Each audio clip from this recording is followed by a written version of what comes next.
C'est la crise au FC Barcelone, Lionel Messi n'a toujours pas prolongé, les caisses du club sont vides, les indésirables ne veulent pas partir, le Barça va devoir trancher dans le vif. Restez branchés, on en parle tout de suite. Vas-y, fais tourner. Le JT de Foot Mercato avec Uber Eats. Salut les amoureux du ballon rond, on se retrouve pour un nouveau JT Foot Mercato. Aujourd'hui on va parler du FC Barcelone et ce n'est pas de tout repos pour le club catalan qui doit gérer plusieurs dossiers sensibles. Et évidemment le premier c'est celui de Lionel Messi. Depuis le 1er juillet, l'Argentin est libre de tout contrat et sa prolongation traîne en longueur. Joan Laporta se veut optimiste comme il l'a confié récemment. Cela progresse, il veut rester, nous voulons qu'il reste. Et nous sommes en train de trouver la bonne formule.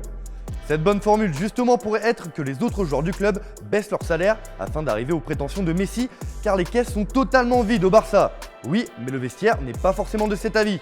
Une situation délicate dont voudrait bien profiter le PSG qui espère toujours attirer le sextuple Ballon d'Or cet été. On en est encore loin mais à ce stade tout reste possible. Avec des finances aux abois, le Barça doit vendre à tout prix et veut même aller plus loin pour se débarrasser des joueurs sur lesquels il ne compte plus. C'est le cas de Samuel Umtiti qui s'est vu proposer une rupture de contrat par son club. Le Français a refusé cette option, c'est une demande pour le moins surprenante qui a été également proposée à Miralem Pjanic.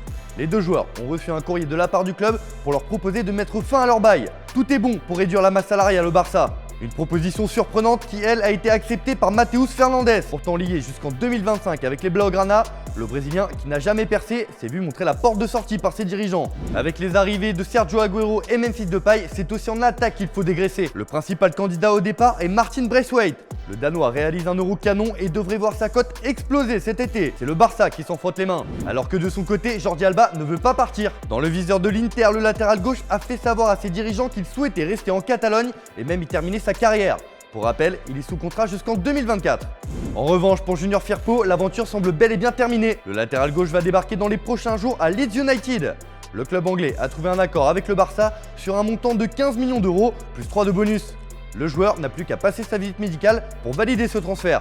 Toujours dans le sens des départs, c'est d'ailleurs officiel pour Francisco Trincao. Le Portugais file sous la forme d'un prêt à Wolverhampton. L'ailier de 21 ans n'a pas réussi à s'imposer et ne jouait que les seconds rôles dans l'effectif de Ronald Koeman. Il s'agit d'un prêt d'1 an assorti d'une option d'achat d'environ 30 millions d'euros. Allez, on passe à l'actu du jour, en France notamment, où l'Olympique lyonnais veut s'offrir André Onana. C'est Peter Bosz, le nouvel entraîneur de l'OL, qui voudrait recruter celui qu'il a lancé à l'Ajax. Le club lyonnais le recruterait en tant que numéro 1 bis et un roulement serait instauré avec Anthony Lopez. Des discussions doivent avoir lieu dans les prochaines semaines. On reste dans l'Hexagone où le PSG passe la seconde pour Paul Pogba.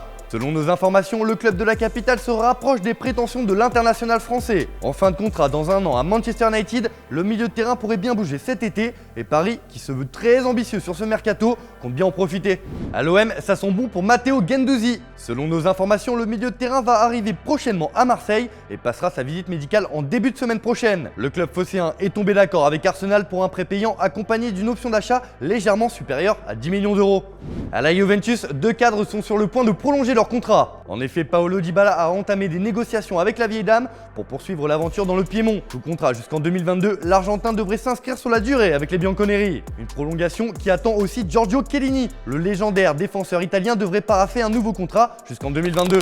Enfin, c'est officiel, Vitolo quitte l'Atlético de Madrid et part chercher du temps de jeu à Retafe. L'ailier gauche est prêté pour une saison. Un accord de principe qui dépend de la visite médicale que le joueur devra encore passer. On termine par l'image du jour et une bonne nouvelle qui va ravir les amoureux du ballon rond que vous êtes. C'est la première photo de Christian Eriksen depuis son malaise cardiaque. Le Danois a publié un cliché avec un jeune fan où on le voit sur pied, en forme et en bonne santé. Et ça, c'est génial.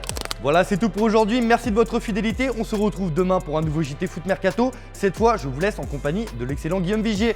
Bonne soirée à tous. Bye bye. C'était le JT de Foot Mercato avec Uber Eats.